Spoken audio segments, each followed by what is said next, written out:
মাথায় হেলমেট লাগিয়ে তাতে সিসিটিভি ক্যামেরা বসিয়ে রাস্তায় ঘুরছেন এক যুবক। এমন একটি ভিডিও সামাজিক মাধ্যমে বেশ আলোড়ন তৈরি করেছে। ওই ব্যক্তিকে ডাকা হচ্ছে হেলমেট ম্যান নামে। বিষয়টি মজার মনে হলেও তা খুবই উদ্বেগের বিষয়। সেই হেলমেট ম্যান নিয়ে আরও জানাচ্ছেন শেখ ফরিদ। রাস্তা দিয়ে বাইক চালিয়ে চলেছেন এক আরোহী। তার হেলমেটের দিকে তাকালেই চমকে উঠছেন বেশিরভাগ মানুষ। এরই মধ্যে সেই বাইক আরোহী সামাজিক মাধ্যমে বেশ ভাইরাল। তার নাম দেয়া হয়েছে হেলমেট ম্যান।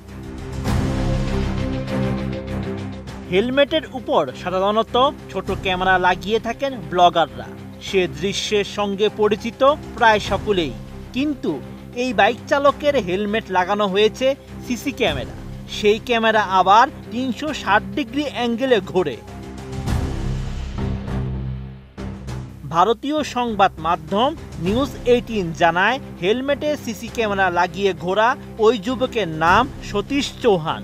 তিনি ভারতের ইন্দোর শহরের বাসিন্দা। সম্প্রতি তার একটি ভিডিও ভাইরাল হয়েছে, যেখানে দেখা যায় তিনি কালো রঙের একটি হেলমেটে ছোট একটি সিসি ক্যামেরা বসিয়ে রাস্তায় হাঁটছেন।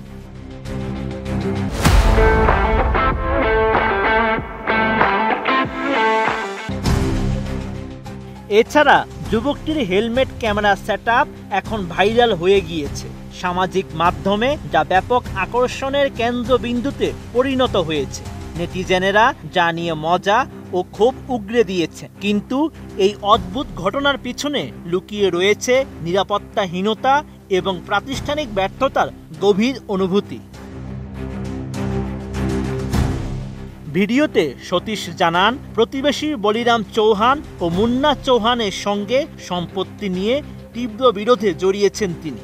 এ কারণে যে কোনো সময় তার উপর হামলার শঙ্কা রয়েছে।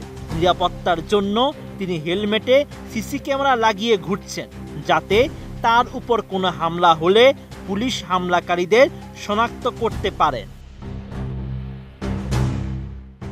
ভারতীয় সংবাদ মাধ্যমটি আরও জানায়, সতীশের প্রতিবেশীরা তার জমি দখলের চেষ্টা করছে, আর প্রায় প্রতিদিনই এই নিয়ে বাকবিতণ্ডা হচ্ছে। এতে তার পরিবার আতঙ্কিত ও নিরাপত্তাহীনতায় ভুগছে। সতীশ একাধিকবার ইন্দোরের হীরানগর থানায় অভিযোগ দিতে গেলেও পুলিশ অভিযোগ নেয়নি, এমনকি কোনো ধরনের নিরাপত্তাও দেয়নি। এদিকে সতীশের অভিযোগের সত্যতা স্বীকার করেছে ইন্দোর পুলিশ। পুলিশ কর্মকর্তারা জানান, প্রতিবেশীদের সঙ্গে সতীশের বিরোধ পুরনো এবং তা এরই মধ্যেই সংঘর্ষে রূপ নিয়েছে। তারা উভয় পক্ষকে মীমাংসার জন্য আহ্বান জানিয়েছে। বিষয়টি তদন্তাধীন রয়েছে। Sheikh Farid, ATN news.